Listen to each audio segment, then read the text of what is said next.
साल था 2016। पंजाब के एक मामूली सिंगर के घर के सामने भीड़ खड़ी थी और भीड़ के हाथों में थी तख्तियां, जबान पर थे नारे और आंखों में बेहद गुस्सा। वो मामूली सा सिंगर उस वक्त घर में अपनी माँ से जिद कर रहा था कि आप कुछ दिनों के लिए मामा के घर चली जाओ, क्योंकि उसे डर था कि उसकी गलती पर नाराज ये भीड़ कहीं उसके परिवार को नुकसान ना पहुंचा दे। उसके मन में था कि मेरी वजह से आज मेरी माँ, मेरे परिवार को जितनी तकलीफ, जितनी जिल्लत मिल रही है, एक दिन मैं इससे भी कहीं ज्यादा खुशी और इज्जत इन्हें कमा कर दूंगा। और उस रात के ठीक 8 साल के बाद वो लड़का मैनचेस्टर के कॉन्सर्ट में अपनी माँ का हाथ थामे हजारों की भीड़ के बीच, आज भी भीड़ के हाथों में तख्तियां थी, जबान पर नारे थे और आंखों में उस सिंगर के लिए बेपनाह मोहब्बत थी। और इस भीड़ के हर कोने से एक आवाज आ रही थी, दिलजीत, दिलजीत, दिलजीत। सवाल ये उठता है कि उस दिन वो भीड़ दिलजीत दोसांझ से क्यों नाराज थी? कैसे दिलजीत ने लोगों की नाराजगी और नफरत को बेशुमार मोहब्बत में बदल दिया? वो हमेशा खुद को इंडियन के बजाय पंजाबी क्यों बताता? आज की वीडियो में जानेंगे दिलजीत के दिलजीत बनने की पूरी दास्तान। और वीडियो के आखिरी में जानेंगे वो ऐसी कौन सी क्वालिटीज हैं जो दिलजीत को सुपरस्टार दिलजीत बनाती हैं, जिन्हें अपनी जिंदगी में अपनाकर कोई भी कामयाबी की बुलंदी पर पहुंच सकता है। लेकिन अगर आप चैनल पर नए हैं तो सब्सक्राइब करके बेल आइकन दबा दीजिए ताकि मेरी अगली कोई वीडियो आपसे मिस ना हो। दोस्तों, इस देश को संगीत की दुनिया ने बहुत से महान कलाकार दिए, पर जो शोहरत और कामयाबी आज दिलजीत को हासिल हुई, वैसी किसी विरले को ही नसीब होती। आज उनके शो की चमक माइकल जैक्सन की याद ताजा कर देती है कि जब माइकल जैक्सन स्टेज पर जाते थे तो वक्त जैसे ठहर जाता था। क्या बच्चे, क्या नौजवान, क्या लड़कियां, हर तरफ से एक आवाज गूंजती थी, माइक। और आज वैसा ही नजारा दिलजीत दोसांझ के कॉन्सर्ट का देखने का मिल रहा है। दिलजीत आज इतने बड़े ग्लोबल स्टार हो गए हैं कि उनके शो के स्टेज पर कनाडा के प्रधानमंत्री उनसे मिलने आते हैं। उनके कॉन्सर्ट में प्रियंका चोपड़ा जैसी ग्लोबल स्टार झूमती नजर आती हैं। शाहरुख खान ने उन्हें कंट्री का सबसे बड़ा एक्टर बता दिया है। उनके शो की एक टिकट 54 लाख में बिक गई। बड़े बड़े स्टेडियम उनके फैंस की तादाद के आगे आज छोटे नजर आते हैं। उन्हें Drake, will Smith, DJ Khalid जैसे ग्लोबल स्टार इंस्टा पर फॉलो करने लगे हैं। ईडी शरीन जैसे इंटरनेशनल स्टार उनके साथ पंजाबी में गाना गाते हैं कि सिर्फ एक टूर से 234 करोड़ का रेवेन्यू जनरेट होता है। आज उनके टिकट्स के लिए इतनी मारामारी है कि ईडी को इस मामले में इन्वॉल्व होना पड़ता है। कोचेला जैसे शो में परफॉर्म करने वाले वो पहले इंडियन बनते हैं। जिमी फैलन के शो में इनवाइट किया जाता है। वो मैगजीन उन्हें इंडिया का मोस्ट फैशनेबल स्टार बनाती है। लिवाई जैसे ब्रांड उनके टूर के लिए स्पेशल कलेक्शन लॉन्च करते हैं। टूर के लिए एयर इंडिया का पूरा जहाज उनके पोस्टर से पाट दिया जाता है। उनके कॉन्सर्ट का क्रेज ऐसा है कि शहर में जाम लग रहे हैं। अभी दिल्ली में ऐसा जाम लगा कि जोमेटो के सीईओ दीपेंद्र गोयल अपनी गाड़ी दूर छोड़कर पैदल सड़क पर चलते हुए स्टेडियम की तरफ जाते नजर आए। साथियों, आज ये कहना बिल्कुल गलत नहीं होगा कि दिलजीत कामयाबी के अर्श पर खड़े हैं, पर अर्श का ये सितारा फर्श से ही उठकर यहाँ तक पहुंचा है। इस चकाचौंध के पीछे सालों की तपस्या और मेहनत है। दिलजीत खुद ही बताते हैं कि मैं अचानक से रातों रात स्टार नहीं बना। अर्श से फर्श के सफर की इस जादुई कहानी की शुरुआत होती है साल 1984। ये वो साल था जब पंजाब और पंजाबियत लहूलुहान थी और अपने अस्तित्व की लड़ाई लड़ रही थी। उसी साल दोसांझ करा नाम के एक गांव में रोडवेज इंस्पेक्टर के घर एक बच्चे का जन्म होता है। माँ बाप नाम रखते हैं दिलजीत। कौन जानता था कि एक दिन यही लड़का पंजाब और पंजाबियत को दुनिया में वो रिकॉग्निशन, रिस्पेक्ट और अफेक्शन दिलाने वाला था जो पंजाब और पंजाबियत हमेशा से डिजर्व करते हैं। आज दुनिया उस दिलजीत को जानती है जो स्टेज पर करंट पैदा कर सकता है, जिसके इशारे पर हजारों की भीड़ झूमती है, नाचती है, हंसती है, रोती भी है। पर क्या आप जानते हैं कि स्टेज और दिलजीत की ये प्रेम कहानी की शुरुआत उनके ट्यूशन से हुई थी, जब एक दिन टीचर ने कहा कि जो बच्चा कविता याद करके सुनाएगा उसे जल्दी छुट्टी मिल जाएगी। और छुट्टी के लालच में दिलजीत ने उस टीचर को कविताएं सुनाना शुरू कर दिया।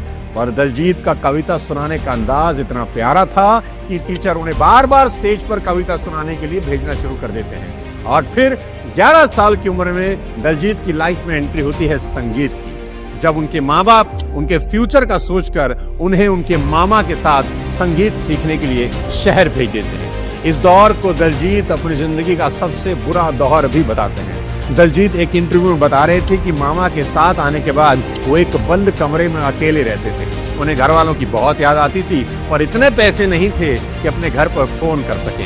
होली, दिवाली जैसे त्योहारों में जब उनकी उम्र के बच्चे मौज मस्ती करते थे तब वो रियाज किया करते थे या फिर तबला और दूसरे साज लेकर म्यूजिक पार्टियों के साथ इस शहर से दूसरे शहर गाना गाने जाते थे। पर इन सभी दुख और झमेलों के बीच उन्होंने संगीत सीखने में कोई कसर नहीं छोड़ी। कुछ सालों के बाद वो शादी ब्याह और पार्टियों में गाने गा रहे थे और थोड़े बहुत पैसे कमा रहे थे। माँ बाप से दूरी ने जो जख्म दिया उसको धीरे धीरे अब संगीत ने भर दिया। ये वो वक्त था जब दलजीत हर मंदिर, मस्जिद, गुरुद्वारे जाकर बस यही दुआ मांग रहे थे कि एक दिन पूरी दुनिया उन्हें याद करे, कुछ ऐसा करना है। और ये सब सिर्फ शादी ब्याह में गाकर मुमकिन नहीं था, क्योंकि उन्हें म्यूजिक की दुनिया का स्टार बनना था। पर कहते हैं ना कि सूरज बनने के लिए सूरज की तरह जलना भी पड़ता है, और यही होने वाला था दलजीत दोसांझ के साथ। दलजीत अब अपना एल्बम निकालना चाहते थे, और ना तो दलजीत के पास पैसे थे, ना पैसा लगाने वाला कोई था। ऐसे में उनके सर पर हाथ रखा म्यूजिक प्रोड्यूसर राजेंद्र सिंह। राजेंद्र सिंह ने न सिर्फ दलजीत को उनका पहला एल्बम दिया, और उन्हीं के कहने पर दलजीत ने अपना नाम बदलकर दिलजीत रखा। एल्बम फ्लॉप साबित हुई, क्योंकि कामयाबी इतनी आसानी से कहां किसी का माथा चूमती है। अगली एल्बम भी फ्लॉप साबित हुई, और फिर आई उनकी तीसरी एल्बम स्माइल, जिसने रातों रात पंजाब के हर दिल में उनकी जगह बना दी। पंजाब के लोग अब दलजीत को सुनने और जानने लगे, पर सफलता का सफर अभी बहुत लंबा था। पंजाब से बाहर भी दलजीत को अपनी पहचान बनानी थी, और यहाँ एंट्री होती है अपने यो हनी सिंह की ही। हनी सिंह ने दिलजीत को कोलैब करने के लिए बुलाया और उनसे कहा कि देख दलजीत, तू अभी तक जो सॉफ्ट और स्वीट गाने गाता है ना, मैं वो नहीं करता। तुझे वही सब करना है या कुछ नेक्स्ट लेवल पे करना है? दलजीत ने जवाब दिया कि पाजी, नेक्स्ट लेवल ही करना है। और फिर हनी सिंह और दलजीत का एल्बम लॉन्च होता है नेक्स्ट लेवल, जिसने सारे रिकॉर्ड तोड़ दिए। इस एल्बम में पहली बार लोगों ने स्वीट और इनोसेंट से दिखने वाले दिलजीत का गुस्से और रौब वाला चेहरा देखा। पब्लिक को उनका ये अंदाज इतना पसंद आया कि इसकी वजह से दलजीत को उनकी पहली फिल्म भी मिली, the lions of Punjab. Diljit की इमेज क्या बदली, उनके दिन बदल गए। अब वो पूरे देश में पॉपुलर हो रहे थे, और उस वक्त दलजीत को नहीं पता था कि वो इस पॉपुलैरिटी की एक बहुत बड़ी कीमत चुकाने वाले हैं। पंजाब की म्यूजिक इंडस्ट्री में एक ग्रुप हमेशा से मौजूद रहता है, जो हर उभरते आर्टिस्ट से अपनी बात मनवाता है, और बात न मानने पर कई बार आर्टिस्ट का करियर खत्म कर दिया जाता है, या तो कई बार आर्टिस्ट को ही खत्म कर दिया जाता है। और इस बार इस ग्रुप के निशाने पर थे दलजीत दोसांझ। साल था 2016, उनका और हनी सिंह का एक एल्बम आता है अर्बन पेंडू, और एक गाना रिलीज होता है 15 साल। इस गाने पर एक बहुत बड़ा पखेड़ा खड़ा हो जाता है, उन पर इल्जामों की बारिश शुरू हो जाती है।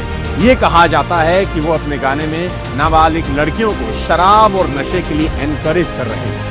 उन्हें जान से मारने की धमकियां मिलने लगती हैं। उनके घर के बाहर लोग तख्तियां लेकर खड़े हो जाते हैं, खूब हो हल्ला होता है। पर यहाँ दलजीत ने समझदारी दिखाकर मामले को संभाला। दलजीत बिना किसी बहस के अपनी गलती मानकर गुरुद्वारे जाकर माफी मांगते हैं, और वादा करते हैं कि आगे से वो कभी ऐसा कोई गाना नहीं बनाएंगे। साथियों, सफर इतना आसान कहाँ होता है। इसके बाद उनके एक और गाने खरगों को लेकर सिख संप्रदाय को ठेस पहुंचाने का इल्जाम लग जाता है। साथियों, जो दलजीत दोसांझ आज चमक रहा है, उसने न जाने क्या क्या देखा और झेला है। वो मुसीबतों वाला दौर था, और उन्हें लगने लगा था कि शायद दुनिया का दिल जीतने का उनका सपना कभी पूरा नहीं होगा। तभी कहानी में ट्विस्ट आता है, और उनकी लाइफ में एंट्री होती है उनकी आज की मैनेजर सोनाली।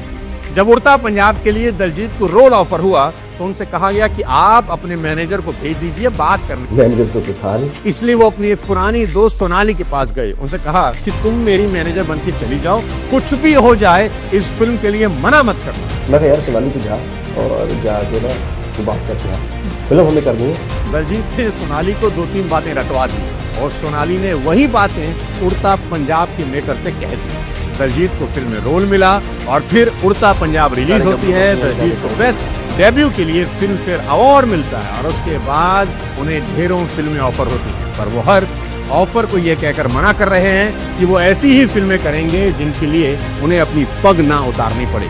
दलजीत के इस बयान के लिए इस वक्त सिख कम्युनिटी ने बहुत तारीफ करी, पर आने वाले सालों में दलजीत का यही पगड़ी वाला बयान उन्हें वापस काटने वाला था। एक और बड़ी कंट्रोवर्सी दलजीत पाजी का इंतजार कर रही थी।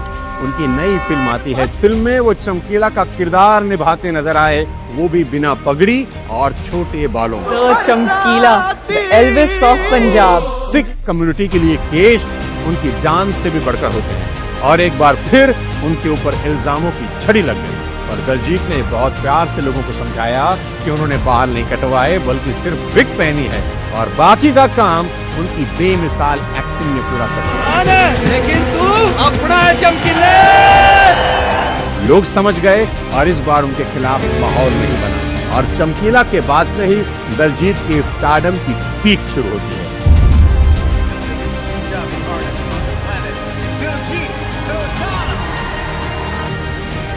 इस दौरान उन्हें कनाडा के बिलबोर्ड के कवर पर फीचर किया गया। कोचेला जैसी जगह पर शो करने वाले वो पहले भारतीय बने। जिमी फैलन ने उन्हें अपने शो पर इनवाइट किया। इदी शरीन के साथ स्टेज शेयर किया। उनके गाने गोट और बॉर्न टू शाइन लोगों की जबान पर चढ़ गए। साल 2024 आते आते दलजीत की पॉपुलैरिटी का हाल ये था कि उनके शो की टिकट्स मिनटों में सोल्ड आउट होने लगी। दोस्तों, आज की दुनिया दलजीत का सिर्फ स्टारडम देखती है, पर यहाँ तक पहुँचने के लिए दलजीत को अपना बचपन गंवाना पड़ा, अपने माँ बाप से दूर रहना पड़ा, कई बार जान का खतरा हुआ, पर गिरते पड़ते ही सही आज दलजीत इस मकाम पर हैं कि उन्हें अगर पंजाब और पंजाबियत का ब्रांड एम्बेसडर कहा जाए तो गलत नहीं होगा। ऐसे माहौल में जब खालिस्तानी विवाद फिर से सर उठा रहा है, दलजीत पूरी शान के साथ जब सर पर पगड़ी पहने कंधे पर तिरंगा लिए स्टेज पर उतरते हैं तो पूरा देश एक हो जाता है। आज दलजीत ने जो हासिल किया वो भले एक ख्वाब जैसा लगता हो, पर इसे हासिल किया जा सकता है। दलजीत दोसांझ की कहानी सिर्फ सुनने के लिए ना सुने, इससे बहुत कुछ सीखा भी जा सकता है। वीडियो के आखिरी भाग में आपको दलजीत की लाइफ से 5 लर्निंग दे रहा हूं, जिनको अपनाकर आपकी लाइफ के सितारे भी दलजीत दोसांझ जैसे चमक सकते हैं। सबसे पहले दलजीत से क्या सीखना चाहिए मैं आपको बताता हूँ। वो है दलजीत का हम्बल एटीट्यूड। हर इंटरव्यू में वो खुद को एक बहुत मामूली सिंगर और एक्टर मानते हैं, जबकि चकाचौंध की इस दुनिया में नेम फेम का नशा साथियों इतना तेज होता है कि अपनी पॉपुलैरिटी की पीक पर हनी सिंह को ये लगने लगा कि वही भगवान है। और अपनी उस सोच के लिए हनी सिंह कई बार पछता चुके हैं कि उनकी इस गलती ने उनका करियर बर्बाद कर दिया। पर वही दलजीत 22 साल के करियर में आज भी उसी तरह से शो के बाद पब्लिक के सामने हाथ जोड़कर खड़े होते हैं जैसे वो अपने शुरुआती दिनों में करते थे। तो सीखने वाली बात यह है कि आप कितने भी कामयाब हो जाएं, सफल हो जाएं, हम्बलनेस आपकी बहुत बड़ी पूंजी होती है। दूसरी चीज जो आप दलजीत से सीख सकते हैं और वो है रिलेशनशिप बिल्ड करना। किस्सा कुछ ऐसा है कि जब करण जौहर अपनी फिल्म में दलजीत का एक गाना लवर इस्तेमाल करना चाहते थे तो उन्होंने दलजीत को फोन करके गाने की कीमत पूछी। तो दलजीत ने करण से कहा कि पाजी आप पूछ भी क्यों रहे हो, आपका गाना है, आपका हक है, कर लो इस्तेमाल। और उस गाने के लिए दलजीत ने 1 रुपया भी नहीं लिया, जबकि गाने की कीमत करोड़ों में थी। इसका मतलब दलजीत सिर्फ पैसा ही नहीं बना रहे, वो संबंध बनाना भी जानते हैं। यानी सफलता के रास्ते में पैसे के साथ साथ संबंध का बहुत बड़ा रोल है। तीसरी चीज जो आप दलजीत से सीख सकते हैं और वो ये कि कभी अपनी गलतियों और अपनी कमियों को एक्सेप्ट करने से नहीं डरना। जब उनके गाने 15 साल के लिए लोग उनसे नाराज थे तो उन्होंने हर जगह जाकर माफी मांगी और माफी मांगने में कोई शर्म महसूस नहीं करी। इसी तरह किसी भी इंटरव्यू में अगर उन्हें अंग्रेजी का कोई शब्द समझ में नहीं आता तो वो खुलकर इसका मतलब पूछ लेते हैं और ये कबूल करते हैं कि उनकी अंग्रेजी बहुत ही खराब है। यही कारण है कि जहां एक तरफ पाकिस्तानी क्रिकेटर की खराब इंग्लिश का दुनिया मजाक बनाती है तो दलजीत को इंग्लिश ना आने पर वही दुनिया उनसे बेपनाह मोहब्बत करती है। इसलिए सबसे बड़ा सबक यही है कि जो आपको नहीं आता उसका अज्ञाता बनने की कोशिश ना करें, अपनी गलती को एक्सेप्ट करके उसे ठीक करने पर जोर दें। चौथी चीज जो आप दलजीत से सीख सकते हैं और वो ये दूसरों को इज्जत देना। मेरी नजर में ये दलजीत की सबसे बड़ी खूबी है, क्योंकि जितनी इज्जत आप दूसरे को देते हैं उससे कहीं ज्यादा इज्जत आपको वापस लौट कर मिलती है। दलजीत आज भी अपनी कामयाबी की वजह म्यूजिक प्रोड्यूसर राजिंदर सिंह को मानते हैं, क्योंकि उन्होंने ही दलजीत को पहला ब्रेक दिया था। वो लाइव शो में, वो आज भी लाइव शो में मशहूर पंजाबी एक्ट्रेस नीरू बाजवा को क्वीन कहकर बुलाते हैं, क्योंकि वही उनकी पहली हिट फिल्म की हीरोइन थी। वो अपने शो में सिद्धू मूसेवाला को ट्रिब्यूट देते हुए उनका फेवरेट स्टेप करते हैं।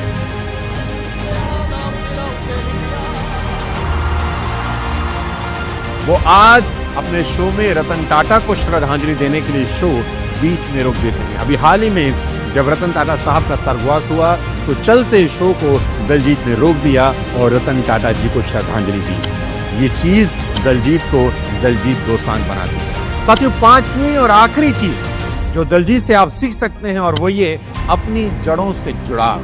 दलजीत आज भी अपने जड़ों को नहीं भूले। दलजीत के शो की टैगलाइन है, पंजाबी आ गए ओए, पंजाबी आ गए।